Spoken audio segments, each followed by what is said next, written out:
ನಮ್ಮ 3 ಮರಿಗಳು ತುಂಬ ಆ್ಯಕ್ಟಿವ್ ಆಗಿ ಚೆನ್ನಾಗಿವೆ. ಜೊತೆಗೆ ಪೇರೆಂಟ್ಸ್ ಚೆನ್ನಾಗಿ ತಿನ್ನಿಸ್ತಾ ಇದೆ. ನಮ್ಮ ತರಲೆ ಗ್ಯಾಂಗ್ಗಳು ಫುಲ್ ಬಂದು ಮನೆಯನ್ನೆಲ್ಲ ಧ್ವಂಸ ಮಾಡ್ತಾ ಇದೆ. ಎಷ್ಟು ತರಲೆ ಅಂದರೆ ನೋಡಿ, ನನ್ನ ಮಗಂದು 2 ನಿಮಿಷನೂ ಸುಮ್ಮನಿರಲ್ಲ, ಅಷ್ಟು ಕಿತ್ತಾಡ್ಕೊಂಡು. ಈ ಸೈಜ್ ಮರಿ ಇದೆಯಲ್ಲ, ಅದ್ರದ್ದು ಕಾಟ ತುಂಬ ಜಾಸ್ತಿ. ಯಾಕಂದರೆ ಅವಕ್ಕೊಂಥರ ಖುಷಿ, ಥ್ರಿಲ್ಲಿಂಗು. ಅದಕ್ಕೋಸ್ಕರ ಏನು ಬಿಡಲ್ಲ, ಏನು ಸಿಕ್ಕಿದ್ರು ಪೀಸ್ ಮಾಡ್ತವೆ, ಕಚ್ಚಾಕ್ತವೆ, ಎಳೆದಾಡ್ತವೆ. ಕೇಬಲ್ ಅವ್ನು ಎಷ್ಟು ಸತಿ ರಿಪೇರಿ ಮಾಡಿದ್ರೂ ಗೊತ್ತೇ ಇಲ್ಲ. ಈ 3ರಲ್ಲಿ ಯಾವುದು ಮರಿ ಅಂತ ಚೆಕ್ ಮಾಡಿ. ಯಾಕಂದರೆ ಈ ಮರಿನೂ ಫಸ್ಟ್ ಮರಿ ಅಷ್ಟು ದೊಡ್ಡದಾಗ್ಬಿಟ್ಟಿದೆ.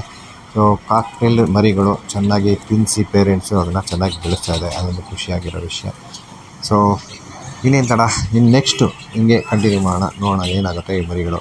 ಇದರಲ್ಲಿ ನಂದು ಈ ಸ್ಪೆಷಲ್ ಮರಿಯಲ್ಲಿ ಏನು ಹೊಸ ಅದೊಂದು ನೋಟಿಸ್ ಮಾಡಿದೆ ಅಂದರೆ, ಇದೆಲ್ಲ ರೆಡ್ ಐ ಬಂದಿದೆ. ಅಂದರೆ ರೆಡ್ ಐ ಬಂದು ಸ್ವಲ್ಪ ರೇರ್ ಮ್ಯುಟೇಷನು. ಸೊ ರೆಡ್ ಐಗೆ ಸ್ವಲ್ಪ ಡಿಮ್ಯಾಂಡ್ ಜಾಸ್ತಿ ಇದೆ. ಸೊ ನೋಡೋಣ ಹೆಂಗಿದೆ ಈ ಬರ್ಡ್ಸ್. ಅಂದರೆ ದೊಡ್ಡದಾದಮೇಲೆ ಸೇಲ್ ಅಂತೂ ಸದ್ಯಕ್ಕೆ ಏನು ಮಾಡ್ತಾಯಿಲ್ಲ, ದೊಡ್ಡದಾದಮೇಲೆ ಹೆಂಗಿರುತ್ತೆ ಅಂತ ನೋಡೋಣ.